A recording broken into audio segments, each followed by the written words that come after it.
emailing or texting or tweeting as best you can.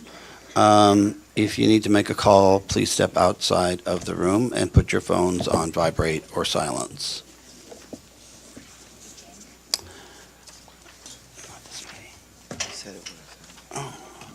Are we being video recorded? Well, okay, we're in compliance with the open meetings law. I think I mentioned this to you the last time we were coming together. City Council passed a law that all public meetings are to be video recorded or live streamed. And so this is the first of our meetings that are being recorded. If there's a reason where you don't want to be recorded, you can sit on that side of the room and avoid that. The recording will then be posted, we're not quite sure where, but someplace, in the DOH Webville someplace. And we'll let you know where that is. And we will put a link to that on our Planning Council website. So the Planning Council meetings, the full Executive Committee meetings, and the priority setting and resource allocation meetings will be the meetings that will be video recorded. All right. Turn it over to Robert, and we'll go through a round of introductions. Thank you, Jan. All right. So first, the two introductions, and we'll follow it up with a moment of silence. I'm Robert Cordero, the Community Co-Chair, and I'm from Boom Health. Hello, Darrell Wong from the New York City Department of Health, Ryan White Planning Council staff.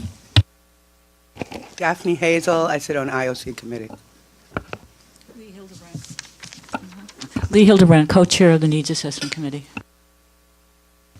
Daniel Castellanos, co-chair of the Needs Assessment Committee. Zach Hennessy, Spencer Cox Center for Health. Joan Edwards, New York State Department of Health AIDS Institute. Peter LaCurry, New York State Department of Health AIDS Institute. Lotus Blackman, Consumer.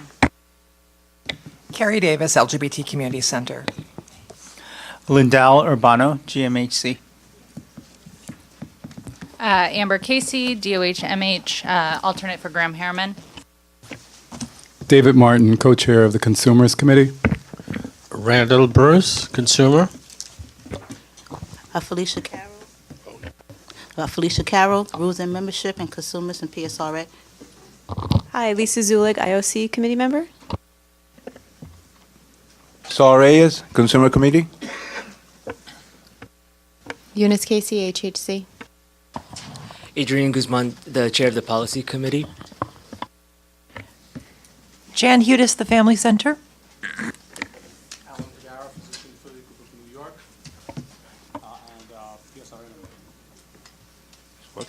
Nina Rothschild, Planning Council staff. Antonio Munoz, Consumer. Victor Alvarez, Tri-County. David Klotz, Planning Council staff. Sharon Duke, AIDS Service Center and co-chair of PSRA. Joan Corbusiero, Parliamentarian. And I'm Jan Park. I am the governmental co-chair and the director of the HIV Planning Council. Antonio, sorry to put you on the spot. Do you mind saying a few words for a moment of silence today?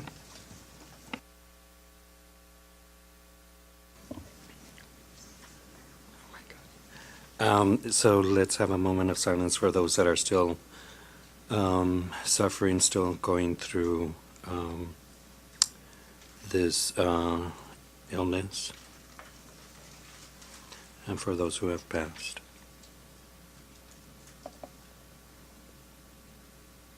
Thank you.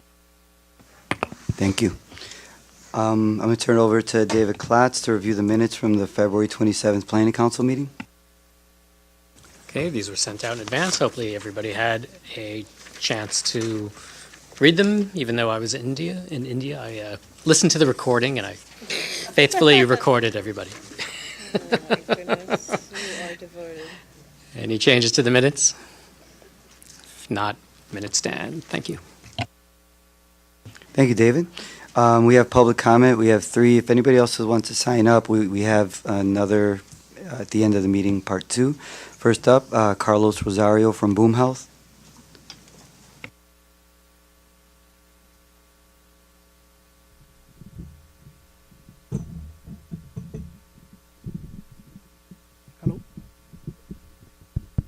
Hello?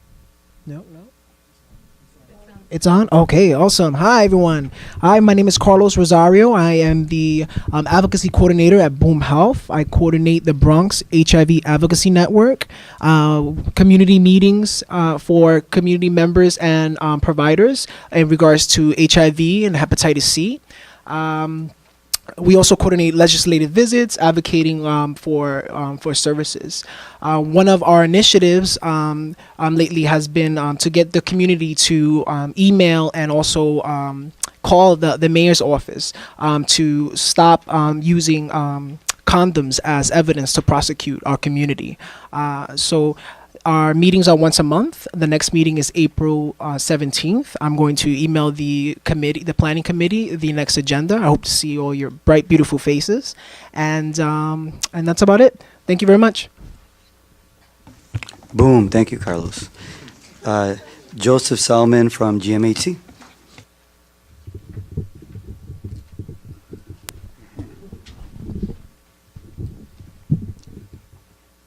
Good afternoon. Can you hear me? Yes. Okay, I have a statement here. Okay, my name is Joseph Selman, who received his HIV-related service from the Gay Men Health Crisis. I'm a veteran and a long-term active member of the GMHC Consumer Advisory Board, and until recently served in its leadership capacity as vice chair. I'm here today to voice my concern on the unfortunate situation that has occurred to me as a result of my having spoke out on issues of vital concerns to GMHC clients. I'm being scrutinized and marginalized for my position on the separate entrance policy currently being used by GMHC clients, along with advocating that GMHC clients have a say in the new direction and selection process of the agency's CEO, next CEO. On January 16, 2014, I was removed as the vice chair of the CAB, in addition to being suspended as a CAB member for 3 months by the GMHC CAB Executive Committee. The issue of due process, the violation of GMHC CAB bylaws and protocol, and even bullying by the CAB chair is a question that has been raised by me with no satisfactory response to date.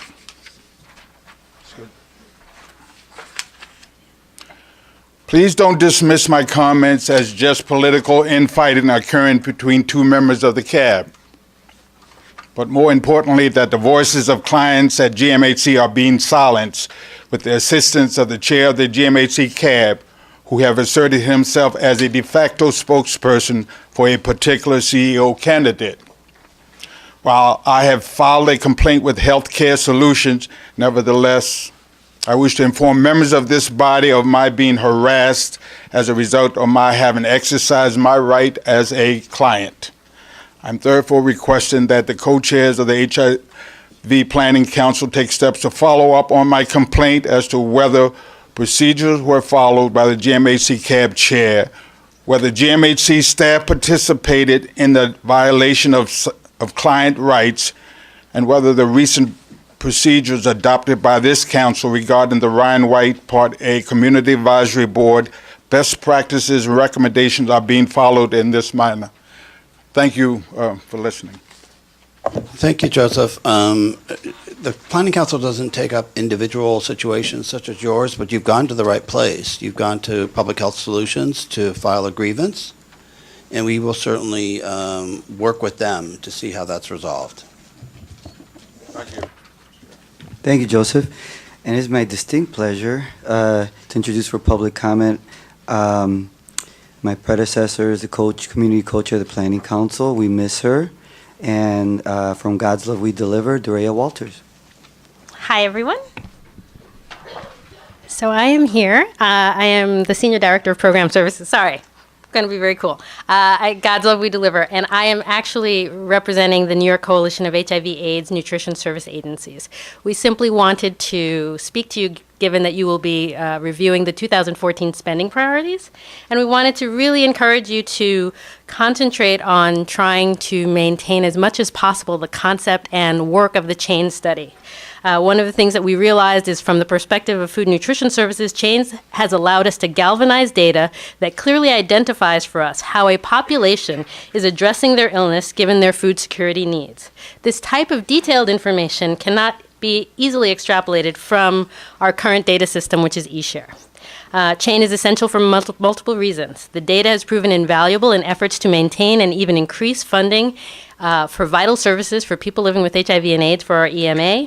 And we completely understand the challenges facing the Planning Council at this time, so we simply want to encourage you that Chain data has helped our EMA thoughtfully reflect on sound allocation of our limited resources. Thank you for your time.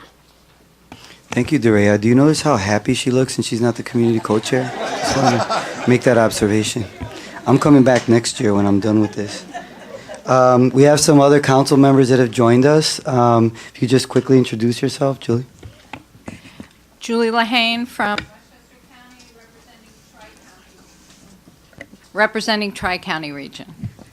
Betty Fields, co-chair of the Consumer Committee. Amanda Logg, African Services. Christopher Joseph, Health Leads, Woodhull Medical Center. All right, thank you. All right, so we're going to move along with the agenda. It's our first voting item. It's an action item.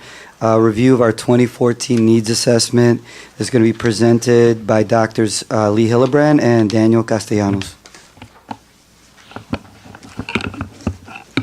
Thank you, Robert, and good afternoon, everyone.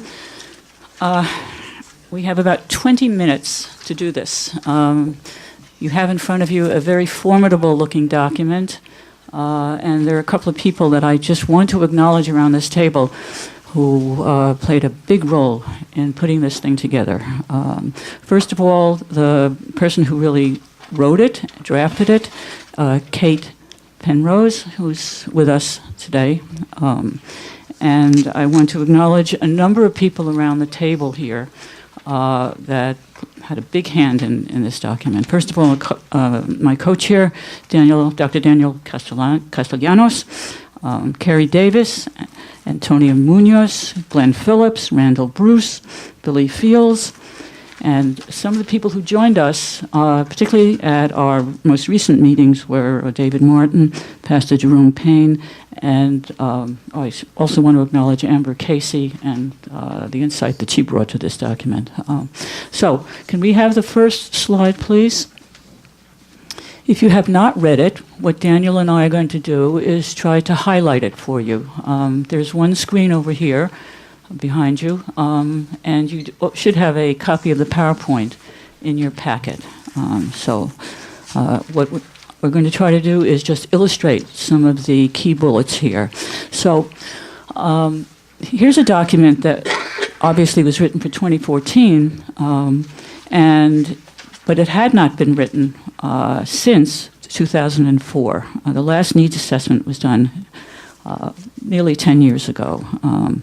Why are we doing it now? Well, HRSA requires Part A grantees to complete a needs assessment periodically. Well, this has been a long period in which nothing was produced. It looks like this anyway. And HRSA suggests, but doesn't mandate, a 3-year cycle for needs assessment. So we are now coming to the end of that cycle. The methods. Series of presentations that we're going to offer you in 4 broad areas: epidemiology, policy and funding. I'll speak to those 2, and Daniel is going to speak to service needs and utilization, and accessibility and quality of care. Multiple data sources inform this document, from surveillance data, Chain, of course, the medical monitoring project, client-level Ryan White data from contractors, and very important contributions from consumer focus groups, client satisfaction surveys, and consumer listening sessions that were held over a period of about 2 or 3 years.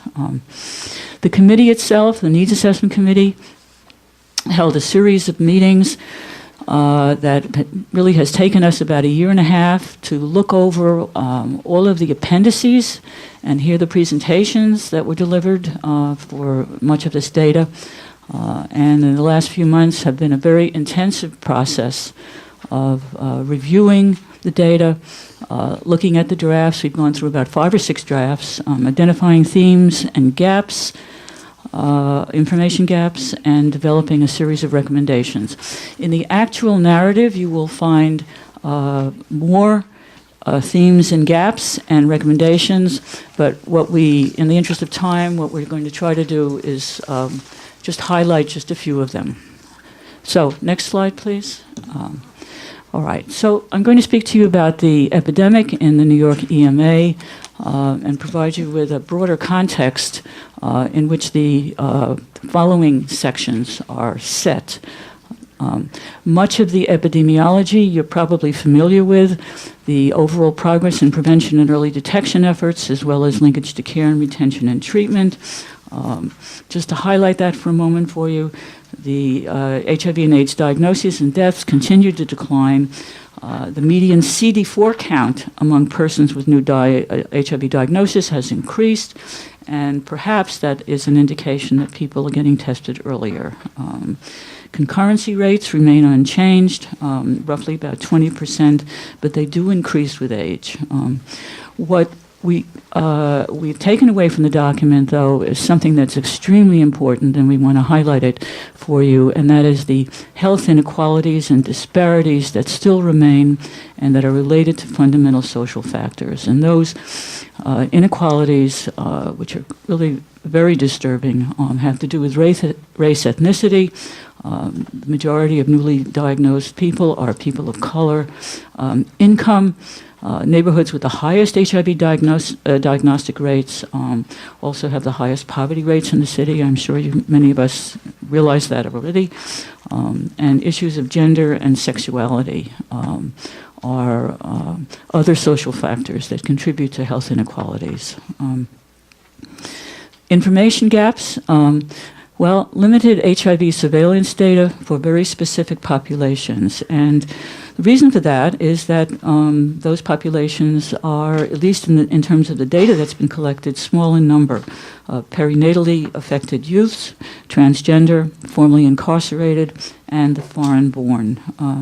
I want to thank David Martin for bringing to the attention of at least the Executive Council in our last meeting last week, something that we had sort of overlooked, although it was mentioned some months ago, but we overlooked it primarily because we didn't have much data around it, and that is people with disabilities. And I'm pleased to just report to you that the Executive Council did vote that as a recommendation, and that it's being put into the document. We've been told that even the Department of Health will begin collecting this information in a more systematic way about people with disabilities, and they're going to add that to the database for routine program reporting requirements. Lastly, the limited data explaining health inequalities. We still have many questions that we raise in terms of the analysis of the data that we have in front of us. And one question that I give you as an example that I can give you is why new HIV diagnostic rates are not declining more sharply. So this is something that needs to be looked at. Can we have the next slide, please? In terms of recommendations, we're asking to increase access to and utilization of current data sources, eShare, Airs, and Chain, among others.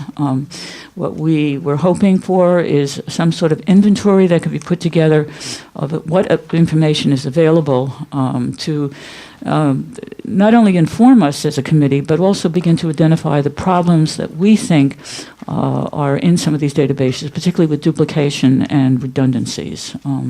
And also we're hoping to have more advanced data collection and analysis of sexual risk behavior, sexual orientation, and gender self-identification.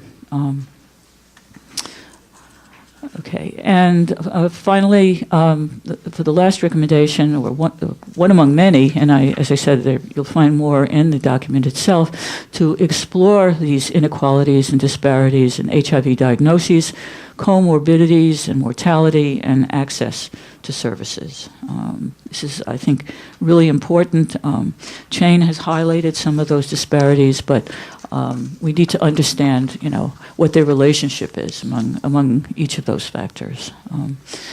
Moving on to the policy and funding landscape. Some of the takeaways are obviously that policy and funding shifts have both reduced the barriers to care and treatment and required sharper focus on the EMA's priorities. I won't walk you through all those policy and funding shifts. Many of you know about them.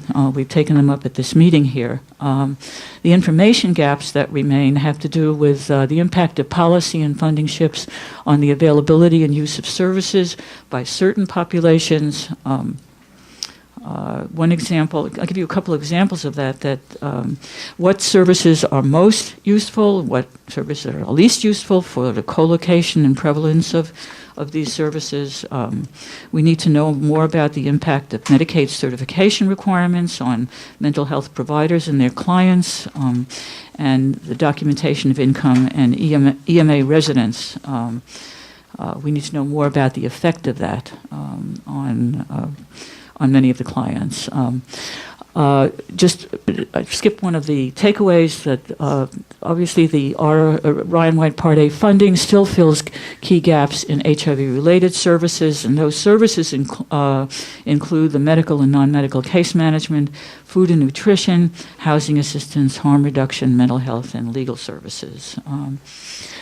Lastly, in terms of policy and funding landscape, information gaps, we'd like to know a little bit more about best practices for integrating these services.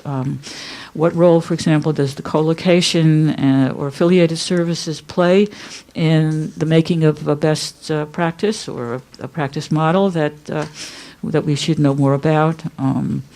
And what services are being offered in terms of co-location that make a difference in terms of substance abuse or testing, medical services, or mental health? And finally, the recommendations for policy and funding have to do with the continuation of the waiver requests each year for non-core support services, especially important as other funding sources are beginning to cover Ryan White funding for core medical services. Second point, in terms of recommendations, to identify areas of overlap and potential collaboration among EMA agencies. And these include, particularly in New York City, the various departments that do serve people with HIV/AIDS, such as the Departments of Education, Housing Preservation and Development, Homeless Services and Corrections. I don't think that there has been, or at least the committee feels there hasn't been really a systematic attempt to look at those areas of overlap and where those various departments can collaborate. And finally, just a point again about streamlining the service data collection and reporting. There is a need for more information about the impact of all of these changes in policy and funding on services, and of course to reduce the duplication and redundancy in the various data systems that are being used. Having said that, let me turn it over to Daniel, who will talk to you about service needs and utilization. Hi. So we are moving now from the macro level of research, funding, and policy into a micro level of service delivery. As it was mentioned before, we have seen progress in early intervention, and we have also seen progress in terms of healthcare and access to treatment. As you can see in the data that is provided with the NICE assessment, there is progress in terms of decrease in the viral load in the community, increase CD4, longer life expectancy. So we are seeing some progress. Unfortunately, as it was highlighted before, the progress is not across populations, across groups, particularly in some groups that I mentioned before, African Americans and young gay men or homeless individuals. As you can see, is that the similar social factors that impact early prevention are impacting access to care. And the other part is that while we understand the importance of supportive services, we also see that they are being underutilized by some groups, despite the expressed high need. In terms of information gaps, and to clarify, some of the themes that you are going to be hearing are very similar to the themes already expressed, is the level of analysis that has changed. What we see is that there is a need for fine-tuning the existing data that we have beyond descriptive data to more explanatory data in nature. And something that we want to see is, for instance, how unit underutilization can be attributed to competing priorities or quality of services or collocation of the services or lack of collocation of services and other factors. So there's a need for more information on how services needs and utilization patterns are meeting. Thank you, David. The other piece is about looking at the relationship between the engagement in services and the health outcomes. And as you see, the takeaway is that we have made some progress, but not across populations. So what we need to now is to understand why. What are some of the mechanisms that are preventing people from achieving these health outcomes? Consequently, the recommendations are very follow from those takeaways and those information gaps, particularly identifying needs among specific groups, as we mentioned before. There is a particular need for identifying utilization patterns and service needs in Tri-County area, and also among transgender populations. As I mentioned before, there is a need for more descriptive, for more explanatory data analysis in order to understand the relationship between outcomes and service needs and access to services and engagement in services.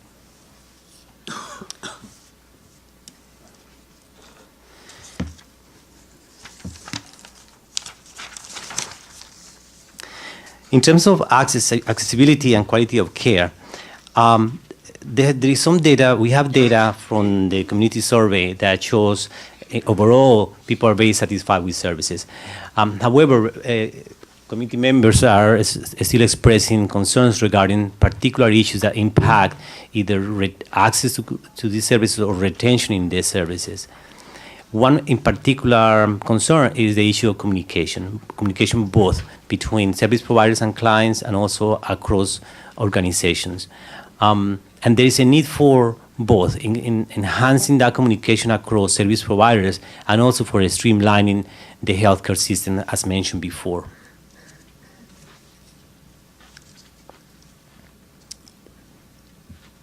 And in terms of information gaps, most of the data we have is from is service data. We lack information on the clients that are lost to care and the reasons why. And that is a very important information gap that connects to understanding what happens with the health outcomes. We are seeing, you see in the treatment cascade, you see a decrease. And I think the part that we don't understand very well is the reasons to those drops in the treatment cascade. The other piece is that we have been talking about quality of care. However, an information gap that we have is that there is no objective measures for quality of care across non-clinical services. Different organizations have utilized different standards, different measurements. The different funding sources might have different standards of quality of care, and I think it's important to standardize those across funding sources. And another important part is information from the service provider's perspective. We have heard from consumers, we have epidemiological data, and we have also service data, but there is a need for understanding the experience of service providers. In terms of recommendations, we strongly recommend continuing the use of qualitative and quantitative data. and particular to capture the voices of those who are unconnected or lost to care. Also, the importance of developing, as I mentioned before, some objective measurements for evaluating quality of care. I think what we have so far is process evaluation in terms of quality of care, in terms of has there been a meeting? Have you collected the information from clients? Are your clients satisfied? But something that we don't understand is the impact of the quality of care on actual health outcomes. And finally, the need for best practice research and for technical assistance. In a particular technical assistance that allow service providers to document and evaluate their best practices and their service strategies.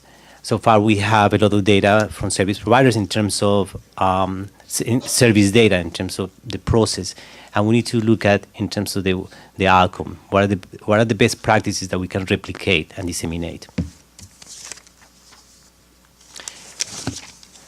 In terms of next steps, this is a working document. The needs assessment is going to disseminate it, and we are going to highlight and prioritize the things that the needs assessment can implement, can start addressing some of the projects that we can begin.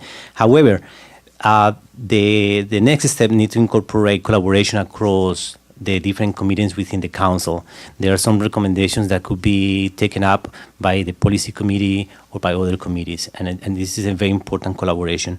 And also, the collaboration between the council and the Department of Health and Public Health Solutions in a way that the data goes both ways, that we are able to understand how the data is collected, how can be reported, how can be improved.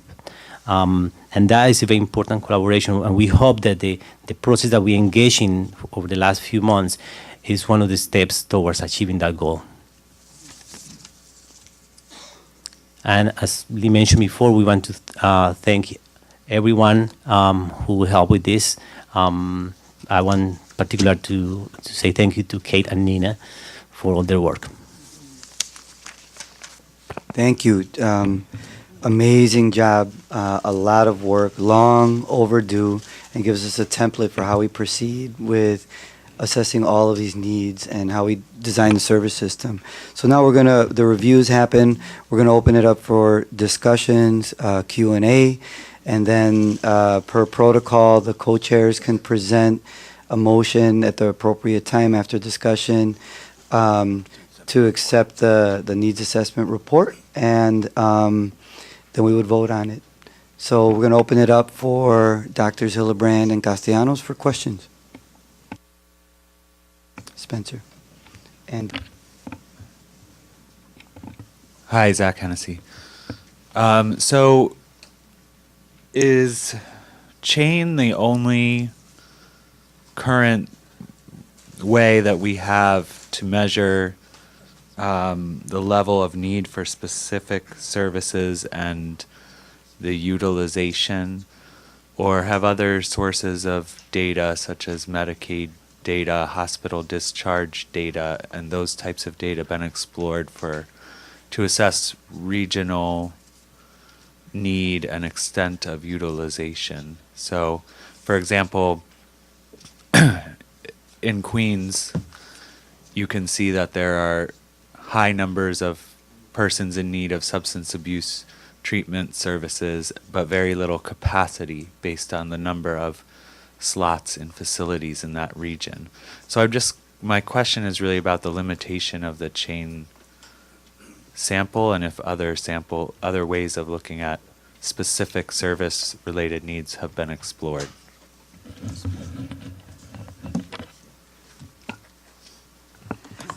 I don't know. Peter, can you say something about that? Isn't Peter here?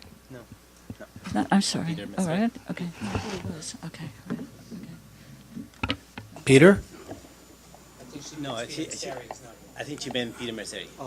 Oh, no. No. I'm sorry. Okay. I think there is a difference between chain and, just to clarify something, so chain is basically a research project. So it's looking at particular issues and it's utilizing particular sampling strategies. While so it's going to provide us with some information. However, might not be able to provide us with information in terms of magnitude or in terms of changes, because once the research study begins, it takes time to reshape the questions or start collecting data in different way. So it's one of the pieces of the puzzle. We also have information from public health solutions in terms of each year. We have information from healthcare providers, and each one is providing a particular piece of the puzzle. I think the challenge there is how we respond more quickly to some needs that seem to be more pressing or priorities that shift. I don't know if I answered the question, but I haven't been through this before because there was a much more basic, much less robust needs assessment done about 10 years ago. And so essentially, I think how I would answer this is Medicaid data is important to the overall system of care, but the needs we were drilling down specifically on the needs of Ryan White eligible clients and program participants. And so the chain study being a longitudinal study are for those Ryan White clients who are enrolled in the Ryan White system of care. They may or may not be enrolled in Medicaid-funded drug treatment or health care, but really the needs assessment is about the service gaps within the Ryan White eligible system of care. So I think your point is extremely salient and relevant. But I think the crux of the needs assessment really is about Ryan White. So that's why you've got Ryan White provider service utilization data. That's why you've got Chain really looking at specifically people who are actually enrolled in Ryan White programs, meaning those are programs that are the payer of last resort, and Medicaid or Medicare or some other third-party reimbursement will not cover those. I think what we can do, though, is because the Chain researchers are not here, including the lead, Dr. Peter Masseri, that we should just jot that down, and Planning Council staff should. Maybe Nina can get that back to him, and we can bring it back to the council just so that we're definitive. Thank you. Daphne? Oh, I'm sorry, Jan. I have two. I want to first say thank you, Dr. Hildebrand and Dr. Castellanos for this was a great document. I did not read the whole thing, but I read the summary, which I was excited about it. I mean, I was like, and I got through it. So, but I just need clarification, and it's probably just for me on page 19 when they talk about service need versus adequate utilization. I just want you to put it in plain English for me because the percentages get a little overwhelming. Say, for instance, social service case management, the service need is 45%, but the adequate utilization is 73%. And then in transportation, service need is 8%, but the utilization is 35%. And then nutritional counseling, service need is 87%, but only 29%. So I just want to be clear on what that means in those categories, or how do you interpret that? Okay. Well, one of the points that was obviously made, that Daniel made, okay, was that there may be high need in one area, but for whatever reason, and there are some reasons that are given in the document, that area of service need is not adequately utilized. Okay. So what you have here is a comparison of the need and the utilization of that actual service. The columns on your left are for New York City, and the columns on your right are for Tri-County. And there are areas in which you see that discrepancy. So, for example, the percentage that's associated with the standard of HIV medical care is 100%, but adequate utilization is only 49%. I'm talking about the discrepancies now. The medical referral case management service, the service need is 40%. It's 20% in terms of its utilization. Okay. So if I could just jump in and say,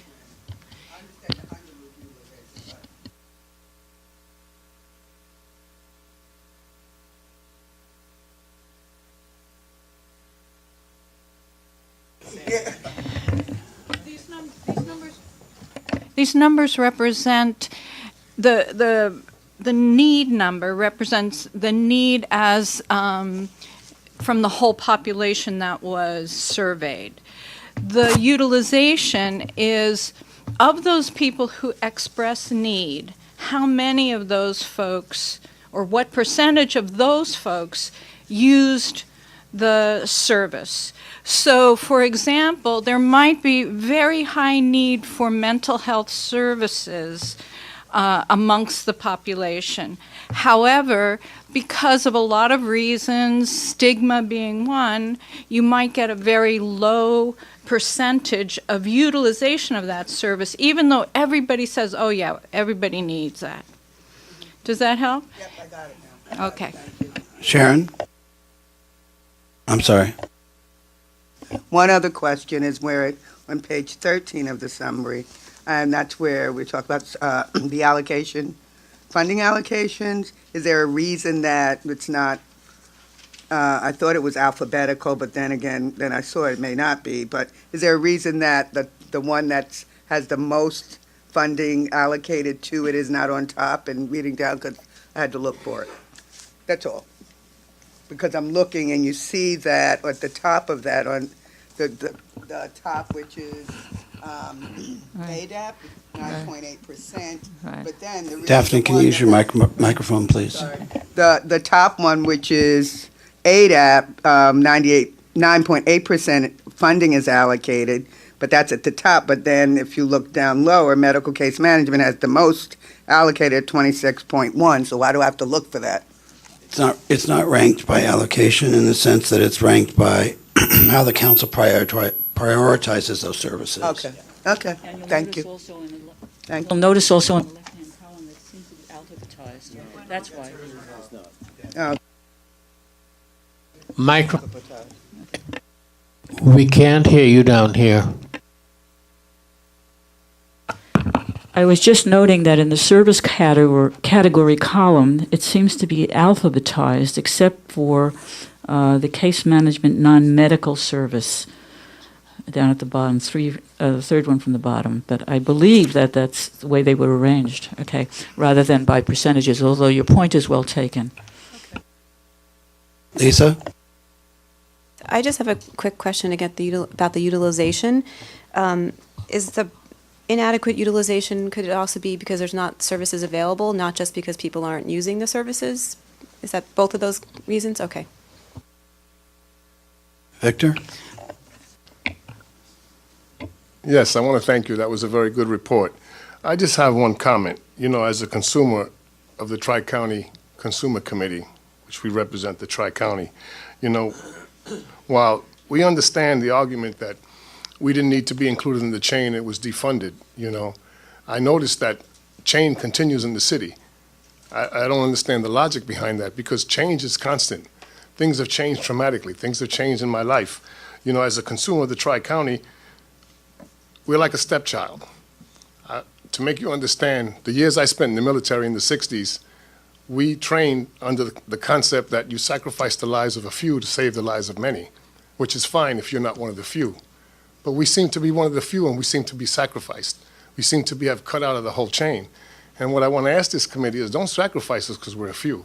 There's about 5,000 of us living in the Tri-County, and the information is constantly changing, and you can't assume that the information you get for the city is the same as the Tri-County, because it's not. I was born and raised in the Bronx, lived here all my life, and when I moved to the Tri-County, I thought I moved to another country as a person living with AIDS. So, you know, and to argue that we continue to plan based on 2014 data for 2016, 17, and 18 doesn't make any sense to me. Because as I see in that report, you're continuously using the chain in the city. But yet we seem to have left out of it. And I would like to ask this committee, and I'd like to move to amend the needs assessment report recommendation on page on page 24 to read, reactivate and fully fund the Tri-County portion of the chain study and encourage continued use of Department of Health and Mental Hygiene's Return to Care Survey and other qualitative and quantitative data sources to capture the voices of the unconnected to care who are dropped out of care for a period of time. Because it's important. I mean, things have changed dramatically in treatment, things have changed in services, things have changed in funding, but we don't seem to be capturing that change in the Tri-County.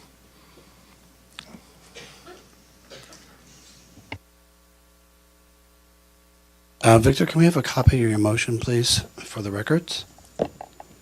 All right, so there's many people in this committee that are not aware that we went through a serious budget cut, but probably most of you are. It not only affected our portfolio services, it also affected our administrative dollars. And Chain is funded through the grantees' administrative dollars. The council does not have control over those dollars. So it's the grantees' prerogative to decide what in their portfolio of services and salaries and research that they had to cut, just like we had to decide what services we had to cut. And unfortunately, Chain was subject to that, particularly the Tri-County Chain cohort. So I'll turn this over to our grantee representative, Amber, just to kind of give us some background on that and how that came to be. As you know, the budget reduction was 14.75%. That reduction was equally distributed over our admin budget, to which a 14.75% reduction was put into the Chain budget. It was proportional down the line. And then in looking at the Chain budget with them and what they could potentially do, they ultimately decided to suspend the Chain longitudinal cohort. So you're talking about your colleagues in Westchester County, the grant administrators in Westchester County? No, the entire Chain study comes out of New York City administration. So our research and evaluation unit oversees that contract, and they worked with Angela and Peter on their budget to establish a budget that they could work with the remaining funds after they received their reduction. The longitudinal cohort that continues in the city is actually the cohort that is in Tri-County is not longitudinal. They use a different sampling methodology than the city does. Data collection continued through the end of that cycle, of their last cycle. They'll continue to analyze data. The data that's going to come out will continue to come out. We don't see massive shifts in the information. Information tends to be more of a drift. So we definitely will get many reports out of the Chain cohort from the Tri-County region for the next several years that will be accurate and useful. I'd just like to amend that slightly. Julie, can you hold on a moment? We have a motion on the floor and it needs to be seconded. So Victor has put the motion forward. I'm sorry? Sharon. Oh, Sharon, you've already, well, I just wanted to read the motion, but if you want to second it. So this is the motion that's been seconded. I move to amend the needs assessment report. We're being delivered this report at this time. And the recommendation number 2 on page 24 to read. Here's the motion. Reactivate and fully fund the Tri-County portion of the Chain study and encourage continued use of DOH-MH's return to care survey and other qualitative and quantitative data sources to capture the voices of those unconnected to care and or who dropped out of care for a period of time. So that motion has been made and seconded, and now we can continue with our discussion about it. Sharon? Does anybody, I don't know, Ms. Grantee, do you know the amount of the money that represents the Tri-County portion of the Chain study on an annual basis? It's around $200,000. Question, Amber. So how was Tri-County consulted, with the whole decision? If I remember correctly, so the negotiation was primarily between REU and Chain staff, since it's the Chain budget. Julie may speak more. I wasn't going to Tri-County meetings yet, so Julie, I don't know. And you're on the Chain scientific committee, so perhaps you have a little bit more insight. The decision was made between the principal investigators of Chain and New York City DOH at first. They saw the reduction. You know, it's sort of what we all go through. Do you spread the reduction across everyone, or do you target different areas to have a higher priority, a lower priority? What do you hold harmless and what do you not? With this study, if you reduced almost 15% in the New York City cohort and in Tri-County, you're really negating the power of what you can say about the data, because both become compromised. The sample size gets much smaller, and it's hard to really say what's going on. And especially in Tri-County, if you reduce the sample size, it's already a smaller sample than in New York City. So then what can we say? So at that point, it seemed reasonable, given, you know, the drastic cuts we had, that we hold New York City harmless, and therefore, and the Tri-County region, which was at the end of a collecting period, would be suspended. That data could continue, not for several years, but at least for 2 more years. It would be valid data. That would give us some idea of what's going on with people in Tri-County region. And that should we have money available and our award is not cut so much, we could entertain the possibility of reestablishing the Tri-County collection of data, because we're a little bit different than the city. We're on a periodic collection of data where you take snapshots, as opposed to in New York City, it's longitudinal, where you go back to the same people year after year after year, and then you see the whole trend across lifetimes of people sometimes. Thank you, Julie.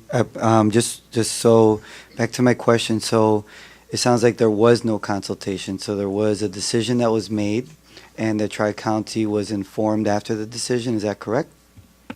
As it is part of the administrative budget, it is at the discretion of the Department of Health to decide how those funds are used. So the answer is yes. Thank you. Victor? See, one of the things that jumped out at me of the needs assessment was that in the Tri-County, we have almost 5,000 people living with HIV/AIDS. Only 1,300 unduplicated are in care. We need to find out what's going on. That's over 3,000 people, not numbers, not statistics. Those are people. Why aren't they in care? And we need to know that. And, you know, I can't go around the whole Tri-County by myself trying to figure this out. We need the help. That's why Chain was so important to us. They reported to us regularly. We got to find out different things. We learned some things, but things are constantly changing. You know, I have to go home and have a long talk with my wife, because suddenly I'm getting all these nursing home and retirement brochures. So we're going to have a real discussion tonight, because I don't know which list she put me on. So things are constantly changing, you know? Things are constantly changing, and I just want to be able to keep up with the changes. You know, we're getting older. Medications have changed, the treatment has changed. Now the guidelines, if you're stable, you can meet every 6 months with your doctor. Things are changing. And if we don't keep up with that change, we're going to get lost in the shuffle. Peter, sorry. Victor, just in response to that question about where are these other 3,000 people, and that's been a concern, I think, of the city, of the state. And one of the things that we have done on a pilot basis right now is what's called enhanced partner services, where we've actually gone out, and Westchester is one of them. And interestingly enough, and I think the data from the city was somewhat the same, that about 35% of the people that we thought were out of care really weren't out of care. It really had to do with data information. And it's been an interesting study of finding out the number of people that have moved, died. some of it just plain old poor record keeping. So I'm not sure that that has to do with chain. So I mean, I will agree with you. I think that chain study is important out there. But the issue that you pointed up is one that I think is being addressed now from other aspects that will be much more effective in trying to bring those people into care. You know, Go ahead.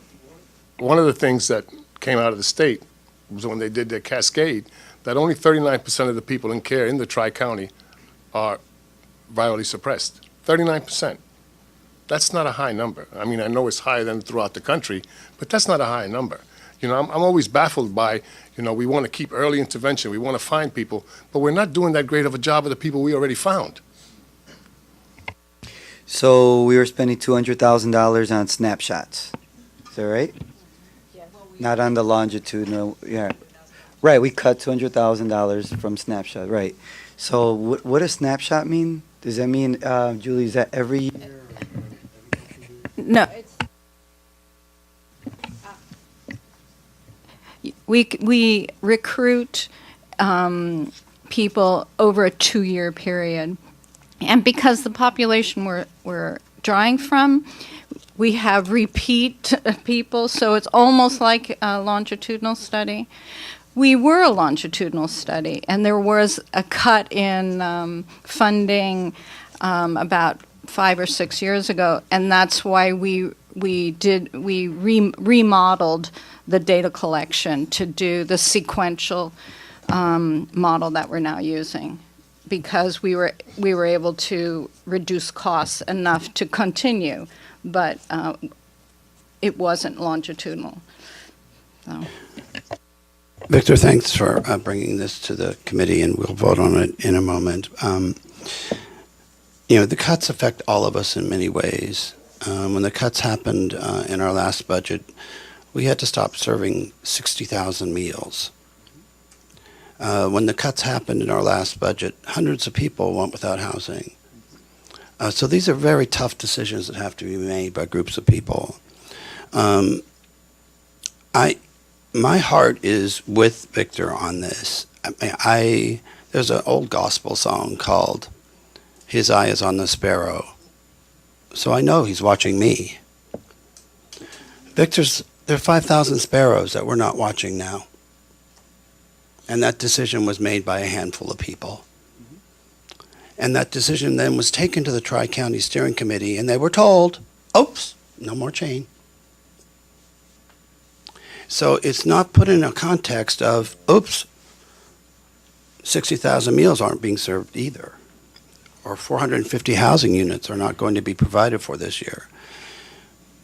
That's the challenge with the administrative budget, because we, as a planning council, don't get to see the administrative budget. We don't know what happens with that money. The only way that we would know whether that $200,000 was levied against something else in the administrative budget is to foil the government to find that out. And that's to me very aggravating. I don't see that as being collaboration. So Victor, your motion is on the floor. It has been seconded. I move that we vote using our electronic voting. So we have to set that up for a second. Do you want to lead us through that, Ralph?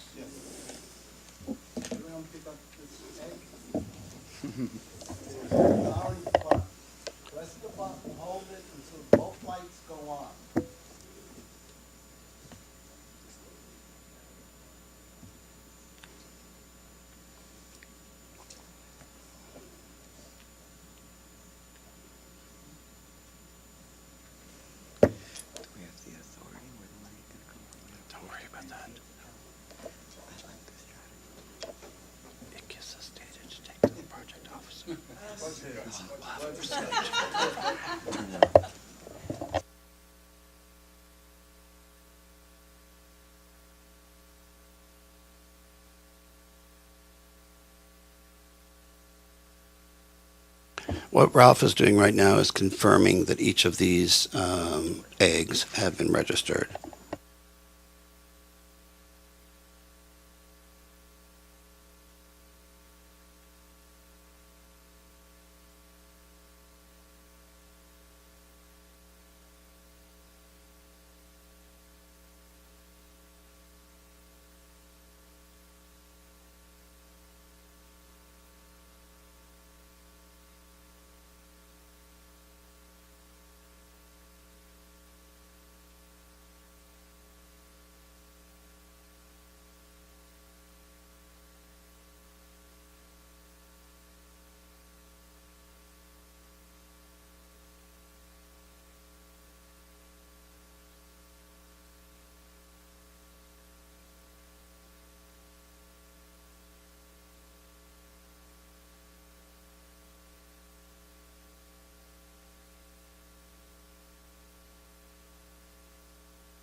You're voting on the motion to, let me just give you the words here.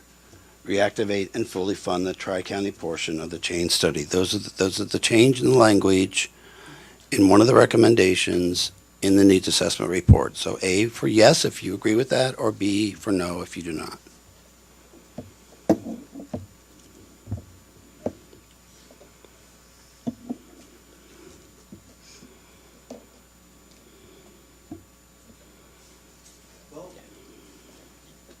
Your vote will only be registered once, so it doesn't matter how many times you press it.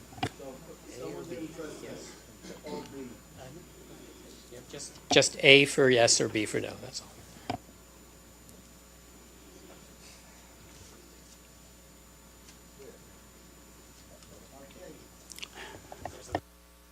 I can't read that from here. What does it say, Ralph?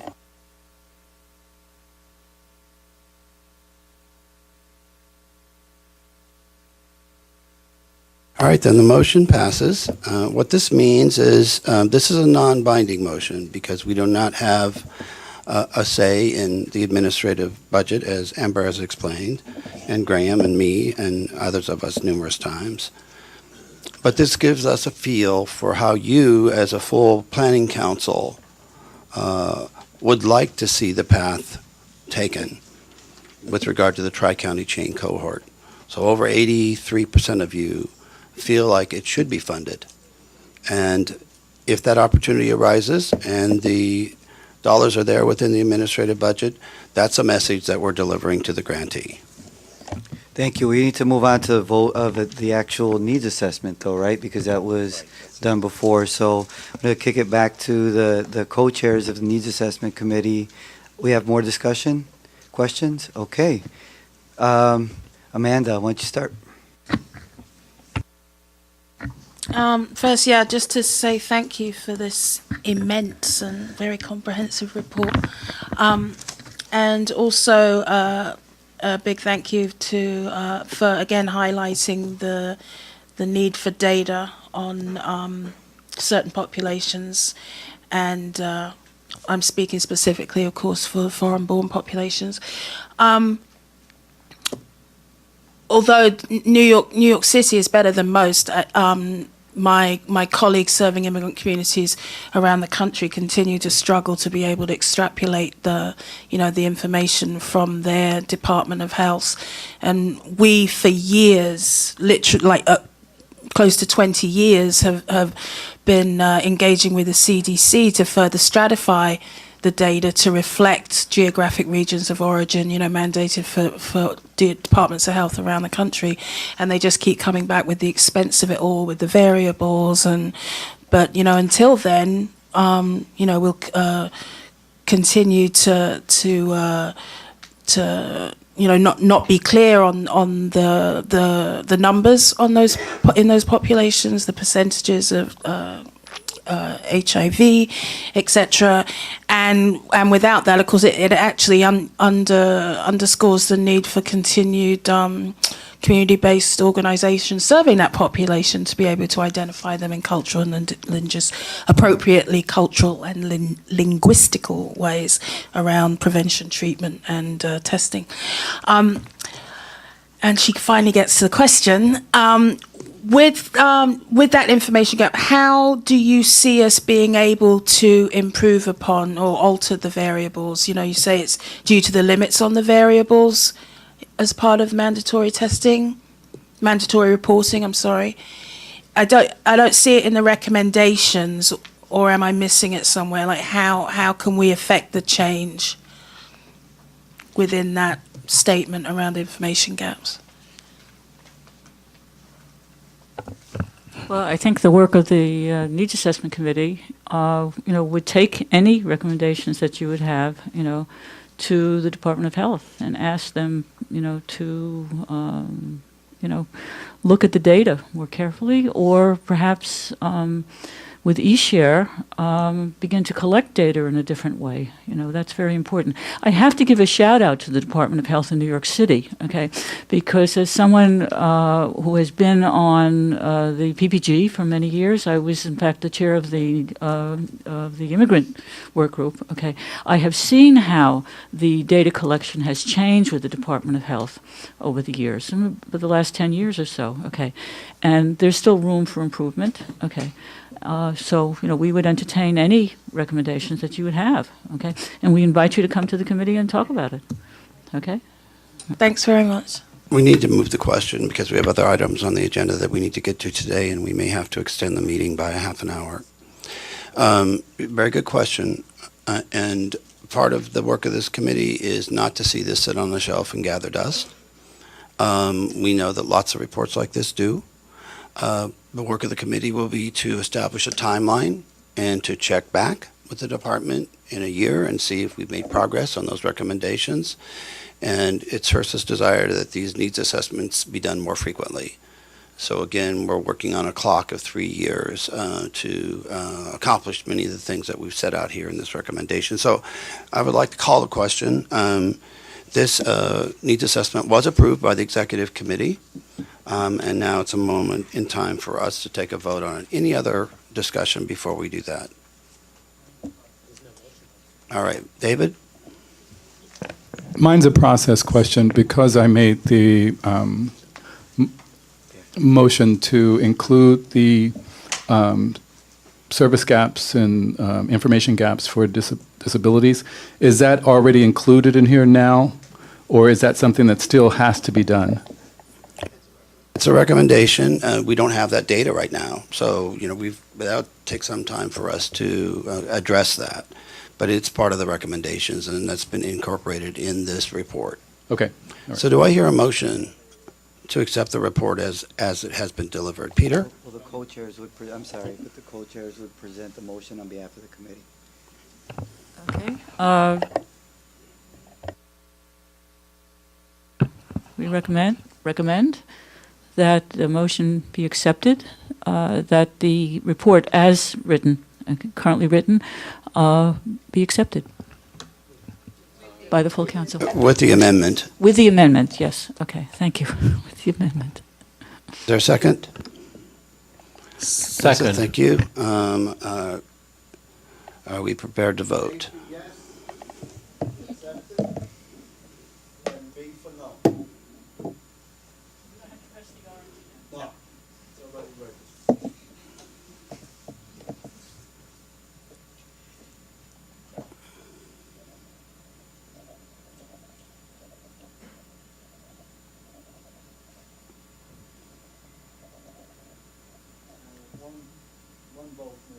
It just went through.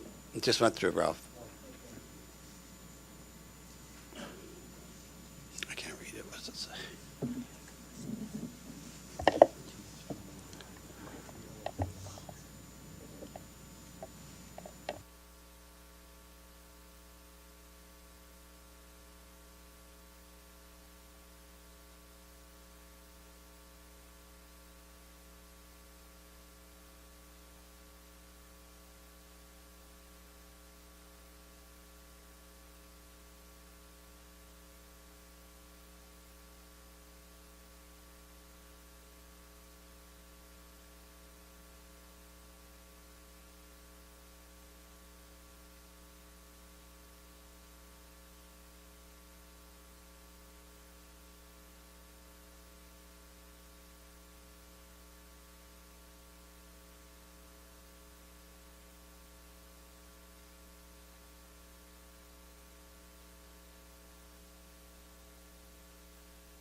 Can't you just show us the numbers, the people that said yes and no? We don't need the graph.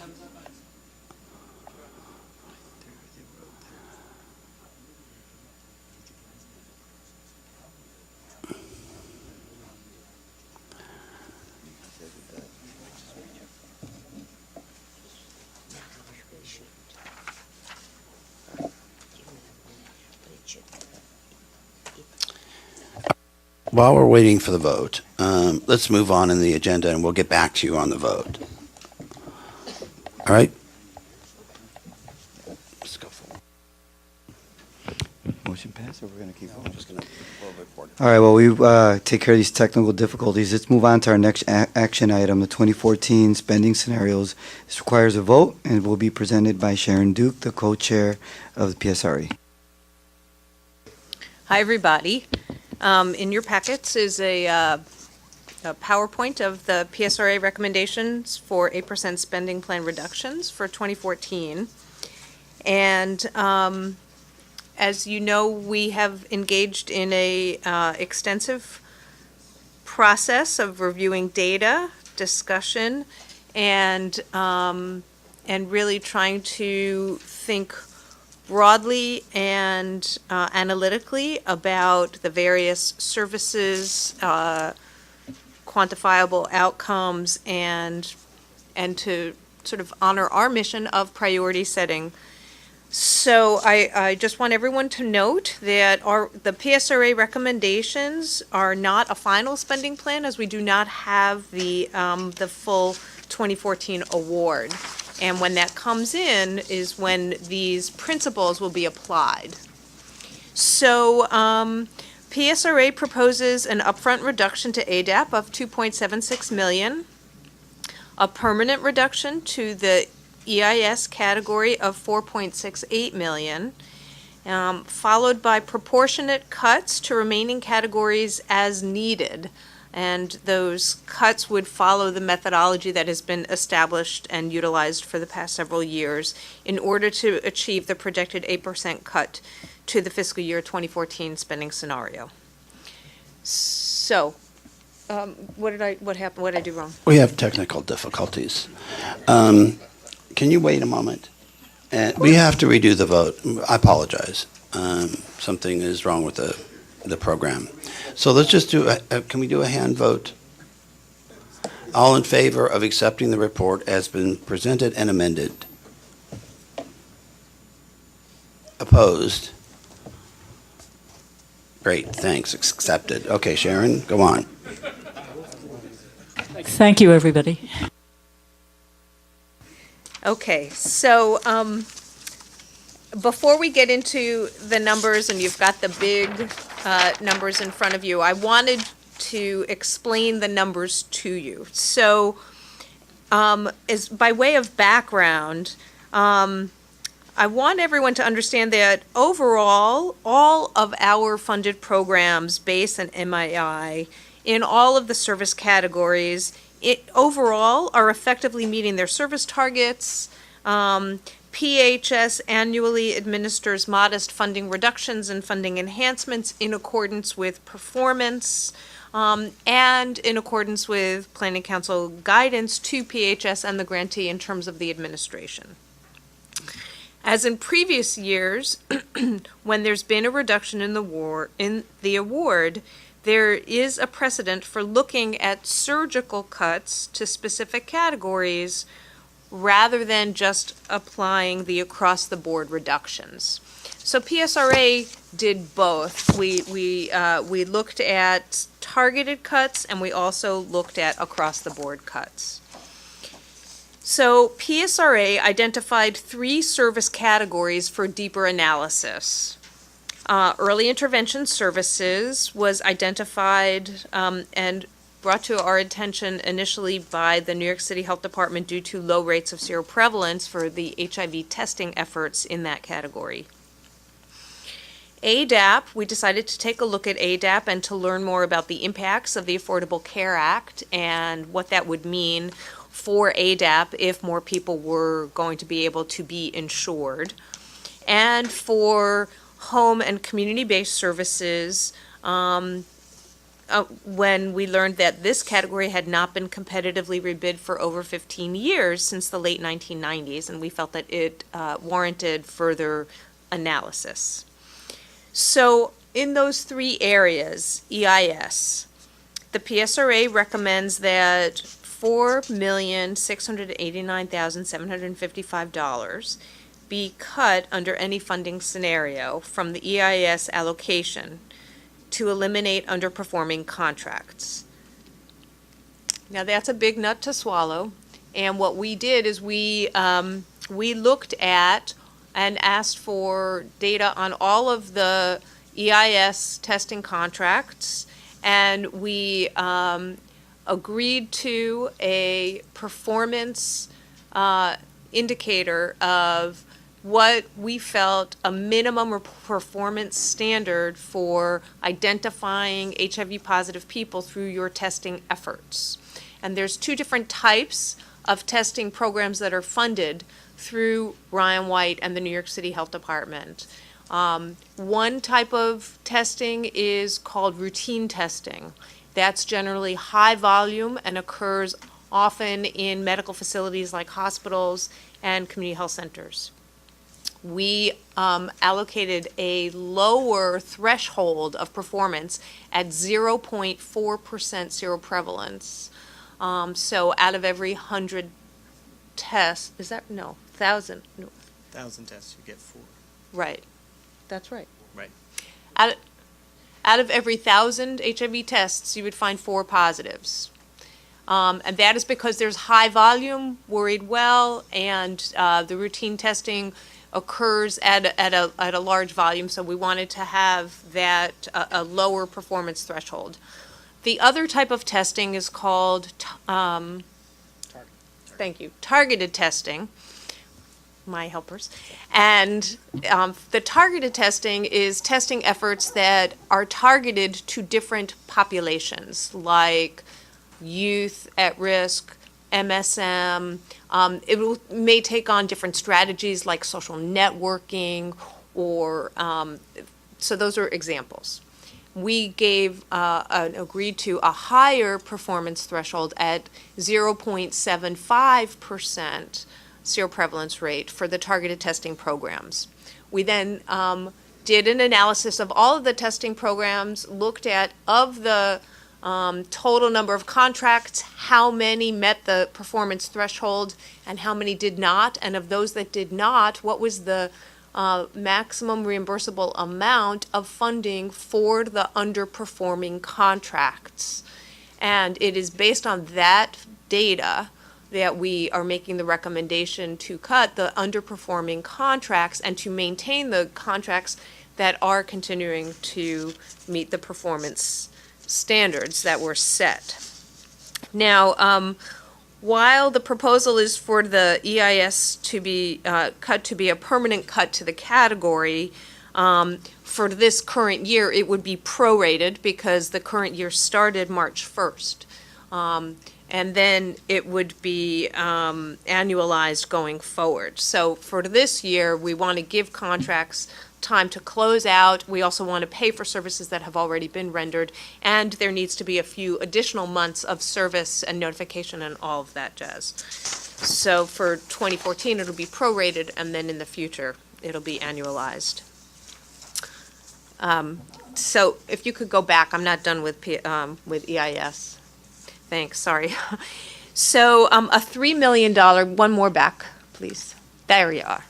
A $3 million reduction to EIS had been approved last summer by the PSRA committee, the executive committee, and the full planning council for the 2014 application spending plan.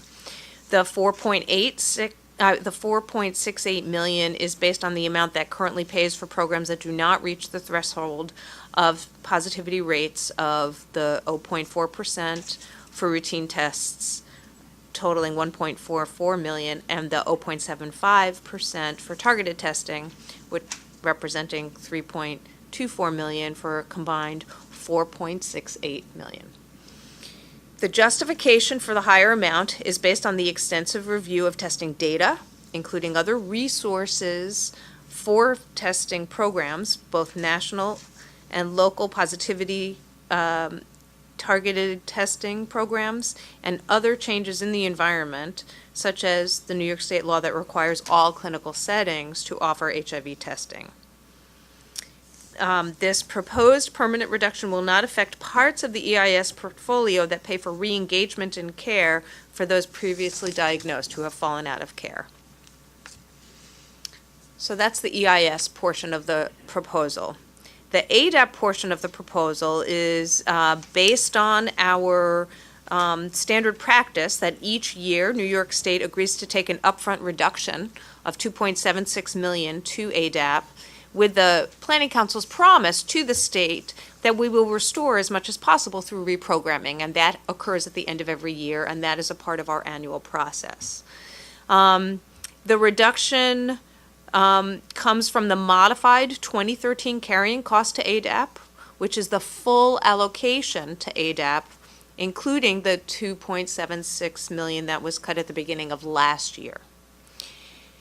So for fiscal year 2014, because of the $17 million cut that our EMA took to our award in 2013, and the likelihood that this amount will not be fully restored, PSRA recommends an upfront reduction to ADAP of the $2.76 million without a commitment to restore this funding.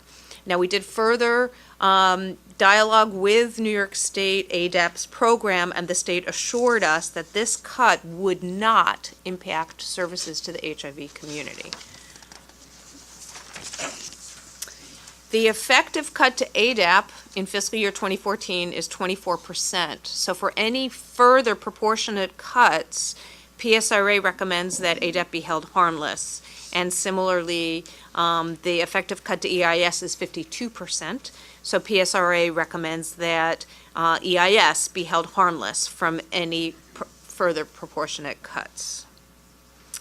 The last category where we did an extensive analysis was on home and community-based services. And we looked at the various service types that are funded by the category: custodial visits, mental health counseling, nutritional counseling, pantry bag distribution, psychiatric evaluation, and supportive counseling. And what we found was that with the exception of custodial visits, all of the other services delivered under the, it should be HOM, are funded through other Part A service categories. So the PSRA recommended, did not recommend any targeted cut to the home and community-based service category other than their proportionate share.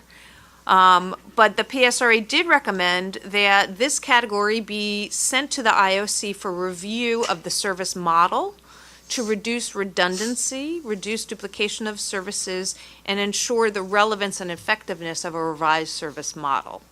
So that's the PSRA recommendation on home and community services. And the PSRA motion specific to the spending reduction scenario plan is in an 8% reduction to the fiscal year 2014 spending scenario.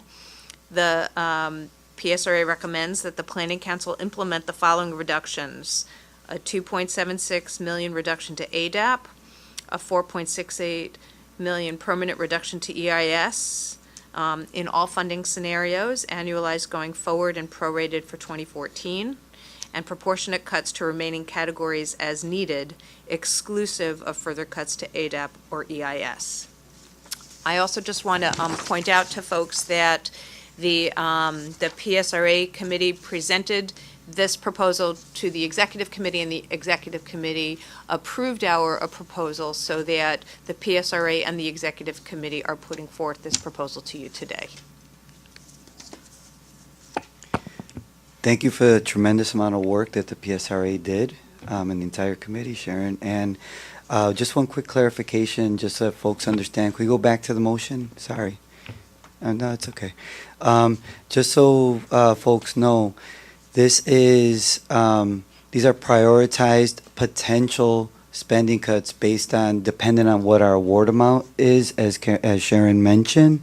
But it's a cascade essentially. So if in some strange scenario we just got cut by I'm just asking you to verify this.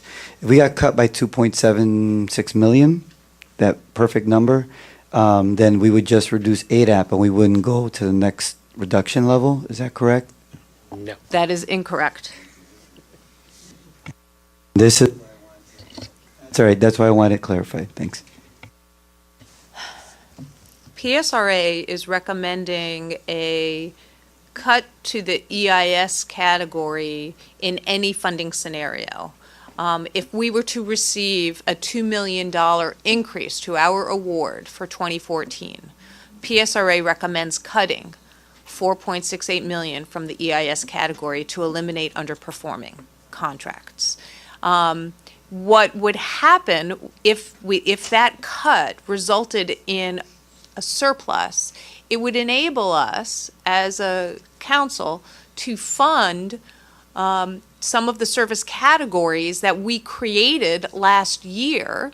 I don't recall exactly what they were called, non-medical case management, health education, and risk reduction. I think those were the two, right, those were the two big categories. We created those categories with the understanding that there is the need for them, but there is not the resource for them. So it's the PSRA's recommendation that this surgical cut be effected or implemented in any funding scenario, plus or minus, less or more. Yeah, and we would go back to the spending plan that was approved in the summer that went into the application. That's the preliminary spending plan that we submitted with the application that was approved by this body, which actually asked for, of course, an increase in funding. We always ask for an increase in the application. And that application spending plan had a $3 million reduction to EIS that was then reallocated to the two new, to one new category that was approved by IOC, non-medical case management, and then an increase to the existing health education risk reduction, but with the new model approved by EIS. And then the additional money would be to restore the cuts in the other categories that proportionally based on the rankings.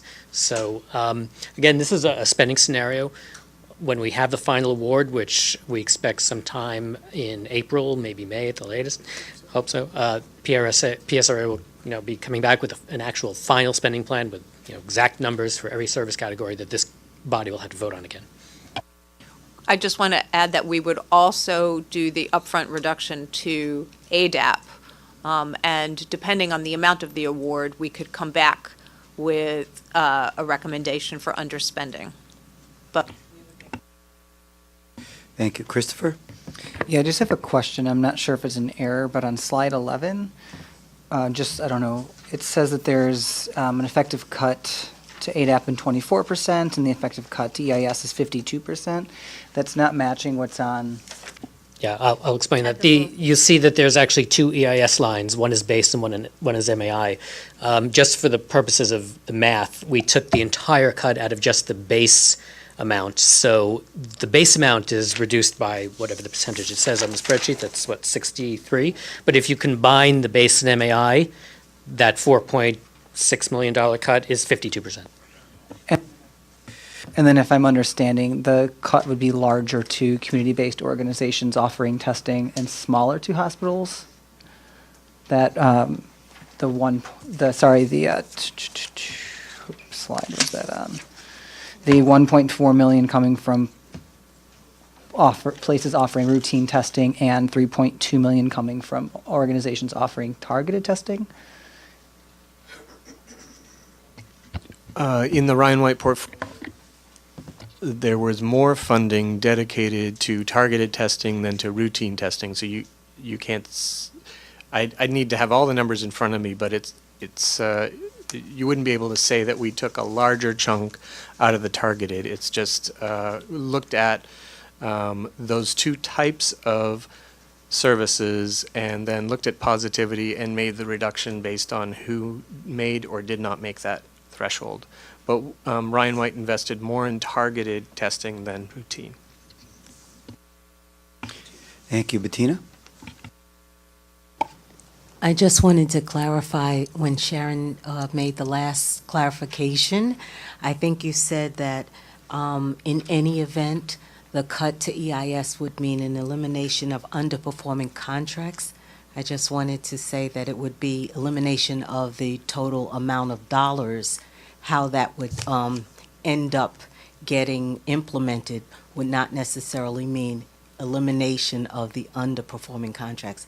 Perhaps Graham could clarify that?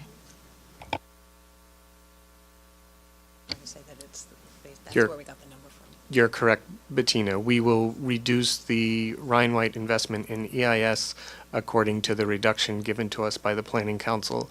That doesn't necessarily absolutely equal those contracts that did or did not meet that threshold, threshold. Thanks. Thank you. Eunice? Just on that point, do I understand correctly what you're saying is the money's going to come out, but you're not necessarily going to end the contracts that are not performing? I'm going to try this. What it means is that we targeted that amount due to underperformance, but all of the EIS contracts provide a multitude of services. Some are case finding, some are re-engagement. So even for the underperformers, they may receive a cut to the testing component, but they may still continue to receive other funding. So the PSRA is not going to, it's not our place to tell PHS and the grantee how to administer it. We just had a quantifiable methodology that we used to come to that number based on performance standards of HIV testing. And how they implement that cut will occur by PHS and the grantee, as occurs with every other funding recommendation that we make. We leave it to them. We don't get into that level of detail. It wasn't my question, though. It was my question that second time, but I had a question, which was why I raised my hand. Could you explain to me why these three service areas were selected? I'm sure it was discussed in the past, but I don't know how EIS, ADAP, and home care got on the chopping block, and maybe not MCM and some of the other grant categories. I just wanted a little clarification on the history of that. Okay, so I'm going to just direct you back to my slide number 4, and that essentially PSRA created a methodology to prioritize all of the service categories based on a variety of variables, including consumer need, emerging gaps, payer of last resort, and then the committee assigned a ranking, and all of the service categories are ranked, and then there's a algorithm for the application of a cut proportionate to how they ranked and to meet the dollar amount. All of the service categories in general funded by Ryan White meet their service targets. There were 3 instances where the PSRA committee felt that there was an anomaly to that standard. The first instance was ADAP, and we wanted to take a look at what is the impact of ACA, and should there be a change different and apart from the way that we have looked at that category before. EIS was actually brought to our attention in terms of underperformance by the City Health Department, so we decided to dig deeper to understand it better. And then HOM is a category that has not been competitively rebid for over 15 years, and we felt that that warranted analysis. So that's why those 3 categories, because they fell outside of the standard practice of achieving service targets, which, based on the report card that we get and an analysis of all the different service categories, most of our programs are doing what they say that they are going to do, and they are reaching people and they are delivering. So, so that's why these. I would also add, home care, home community-based services, we've been looking at every year for possible elimination for the reasons that Sharon stated, and also because it's the lowest ranked category, so it takes the largest proportionate cut. And the feeling was that, if it's every year it's getting a, 12 or 20% cut, you're basically destabilizing all the programs. So it would, it's always a prerogative that we have to just eliminate the lowest ranked category to mitigate the cuts to all the categories above that. And as far as ADAP goes, every year for the last 20 years, we've had a partnership with the state where we reduce the amount of the allocation to ADAP up front with an agreement that we would restore through the year through reprogramming and through underspending. And that's a way for us to carry a larger portfolio than our actual award. We, in our discussions with Christine Rivera, the director of the AIDS Institute, the ADAP program at the AIDS Institute this year, she agreed that it was acceptable to do that again this year, but with the very strong likelihood that we would not be able to restore them because of the cut we took last year. I completely understand home care and ADAP. I guess my question is more towards EIS. It sounds like the only reason it got on that, it was in the same comparative list of the others, but the only reason it got on there was because the department put it on there? No. It got on there because it's the second lowest ranked category, and because we had evidence that we were spending $9 million a year on HIV testing and related services, and we were finding less than 300 people. And when we did the math, it came out to something ridiculous, like $28,000 per HIV positive person found. And we felt that for a committee charged with priority setting and resource allocation and a mission to provide services to the HIV community, to spend this amount of money on testing that was not effective was not a good use of our limited resource in an environment of unlimited need. And we thought if we took a $17 million cut the year before, and we thought to do proportionate across the board cuts when there were such low performers that we could quantifiably identify, and if we took those out, we could hold the rest of the portfolio harmless from additional cuts, and we would not continue the destabilization to programs and to services for the community.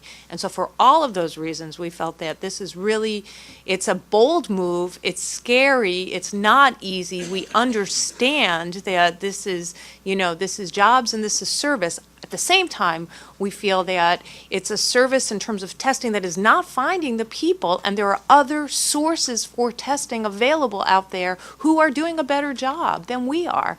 And so our feeling was, let them do it, and let's take that money, and if we do better on our award, let's fund some of the other priorities that we know that we have and we need. Thank you, I got it.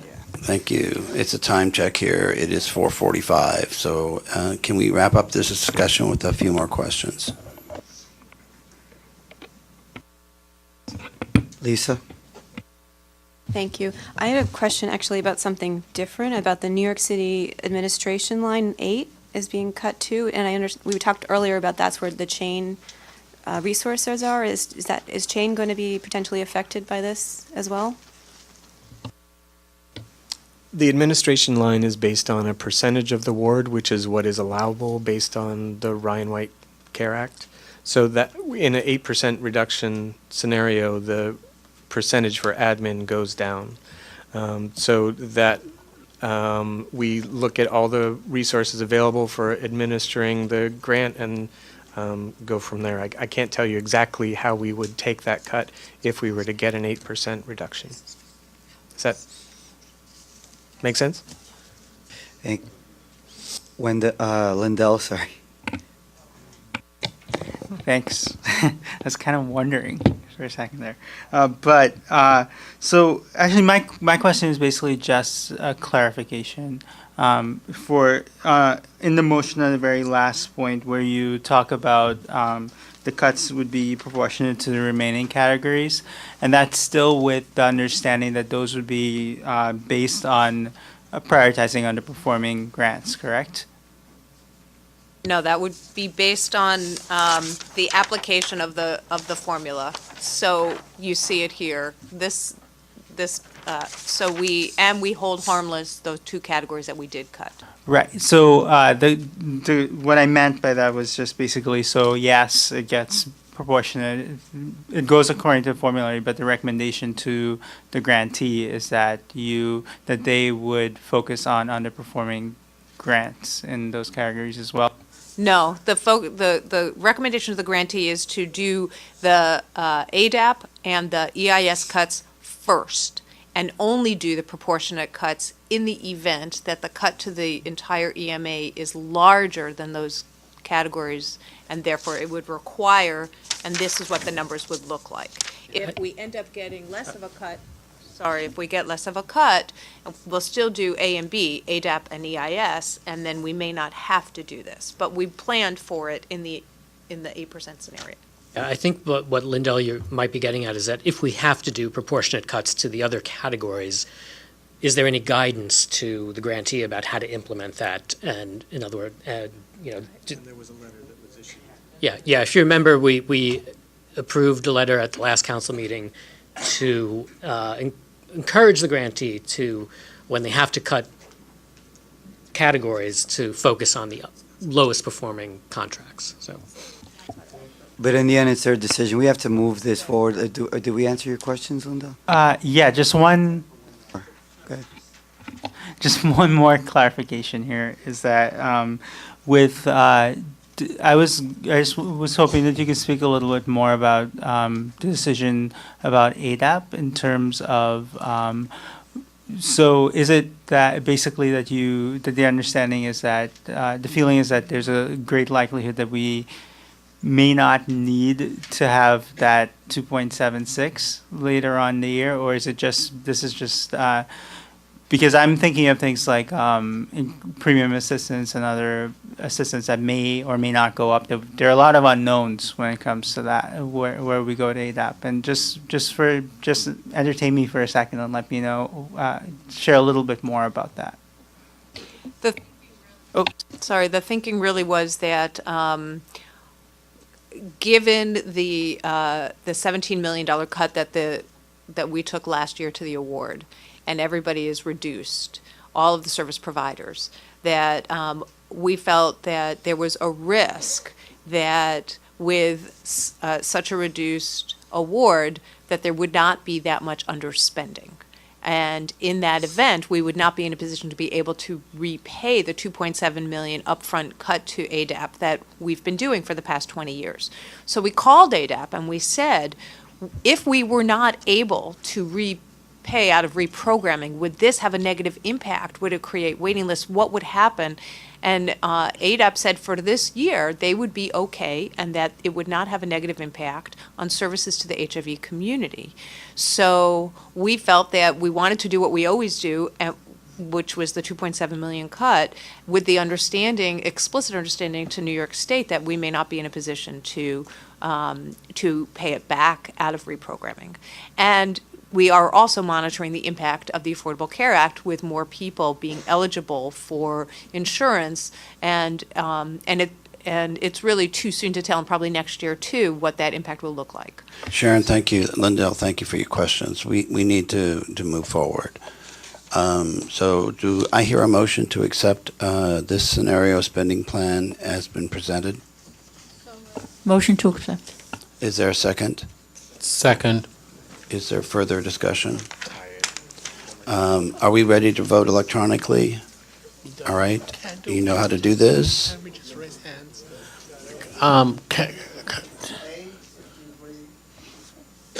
A, if you agree, and B, if you disagree.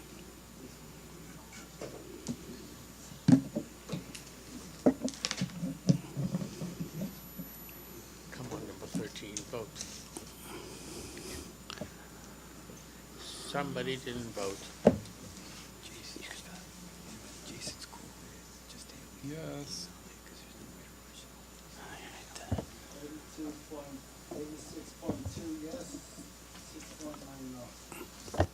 Thank you. The motion carries.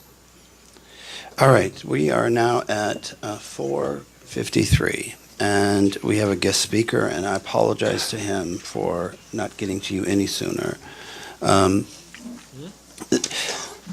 We've invited Jason Walker to come and speak to us about the 30% rent cap, but also about other housing-related matters that are of concern to the community. And this is quite a success, and he certainly is one of the people to be thanked for that success with his tenacity and in advocating on behalf of people in this situation.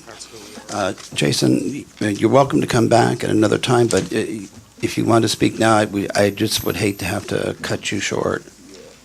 Because it is a lot. We're trying to end AIDS. Definitely don't want to take too much of you all's time, but definitely want to thank everyone here for allowing me to come and talk about the 30% rent cap.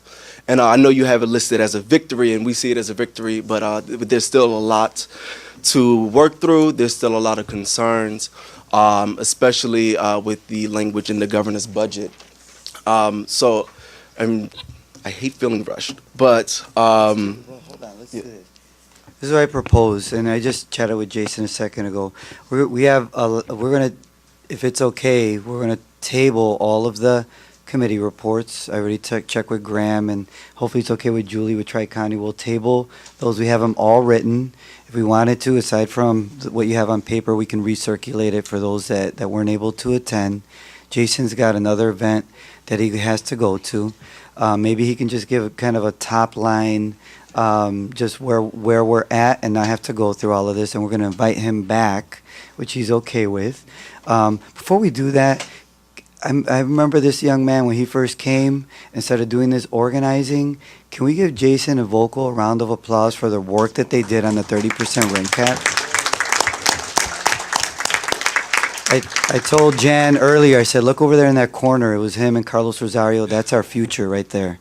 So, Jason, take a few moments and just share. And we'll come back and do a more substantive presentation. Thank you. Thank you again. Really quick, now how we got here with the 30% rent cap was really a lot of leadership and commitment from the HIV/AIDS community. It was people living with HIV/AIDS and their service providers who really didn't drop the ball on this. Even in 2010, after Governor Patterson dropped the ball, and even throughout the years of Bloomberg, where he never picked up the ball. But we owe a lot of gratitude to Mayor Bill de Blasio, who always was a champion of this. During his days as public advocate, he was always a major supporter of the bill. He campaigned, it was a major talking point in his campaign. And then also, up until election, he really did the bulk of the work to really having those difficult conversations with Cuomo about getting this into the budget process. So we got 30% into the budget process through the 30-day amendment. The most immediate thing I would like to talk about, and then later we could talk about the other difficulties, because the other difficulties we're going to have to work through past the implementation.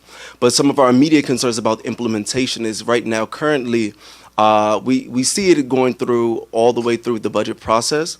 It's enacted April the 1st, but implementation, we're not too sure about when it will be implemented, right? Because the city has to roll it out. They have to develop a plan. They have to rebudget all its clients, and they have to make sure it's rolled out in a fair, equitable, and I can't think of the word now. Errorlessly way, right? So without any type of error. What we're asking, and some of our concerns are that we would like to see it be retroactive from April 1st. We want to see HASA clients get their money back retroactively from April 1st, no matter when the actual policy is enacted and HASA clients start filling their pocket. We also are asking for no HASA clients becoming evicted, right? So after April 1st, we want to see a moratorium of all evictions of HASA clients who would this fall under, right? Because we recognize that the lack of having a 30% rent cap was probably one of the number one reasons why HASA clients were falling into arrears and then ending up back in costly shelter systems. And then the second thing, and the third thing we would like is also for HASA to really develop a plan to freeing up some more shelter beds. We recognize that HASA clients who are living in the supportive housing system, that's just scattered site and congregate facilities, are staying in those supportive housing settings, not because they need the support anymore, but they just need the support of affordability of housing.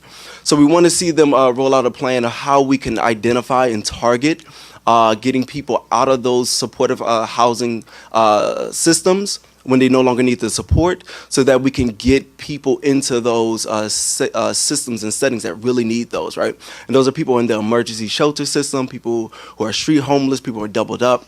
We really want to see proper utilization of our supportive shelter system and freeing up this market, because we know HASA is a good system and HASA can work. It just needs to work effectively and efficiently. And we look at 30% rent cap as being one of the key legislative actions to helping moving HASA back to its original place of helping low-income people living with HIV/AIDS into securing housing. So as far as the implementation goes, that's where we are with implementation. The governor has allocated $9 million for the implementation of this fiscal year. City Hall and the mayor has allocated $4.3 million this year for the fiscal year 2014. And 17.4 for fiscal year 15, which shows that de Blasio is taking leadership and making sure we get this, there's money covering it April 1st. So we want to make sure that money gets back into clients' pocket, even if it's not actually enacted until, let's say, sometime fall or late summer. Thank you. Thank you, Jason. What a difference 12 years makes. So, do we have a motion to adjourn? You'll receive all of the other reports. We're actually going to try to stop on time today. May I have a motion to adjourn? Okay. Motion to adjourn. Thank you. Thank you. Have a good evening.